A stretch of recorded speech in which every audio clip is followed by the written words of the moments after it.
آیا قصد سفر به کانادا رو دارید؟ کانادا مدت ویزای شما رو بر اساس اعتبار پاسپورتتون تعیین میکنه.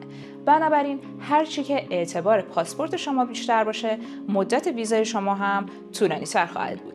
کانادا سیاست انعطاف پذیر رو برای افرادی که تو وضعیت بازدید کننده هستن ارائه میده که امکان درخواست مجوز کار رو برای شما فراهم میکنه. در صورت پیدا کردن شغل میتونید برای دریافت مجوز کار اقدام بکنید و به صورت قانونی توی کانادا کار کنید. ما در ویزا مپ در زمینه درخواست‌های ویزای توریستی کانادا به شما قابل اعتمادترین خدمات مشاوره‌ای رو ارائه میدیم. برای کشف فرصت‌های جدید تو کانادا و تکمیل این فرایند همین حالا با ما تماس بگیرید.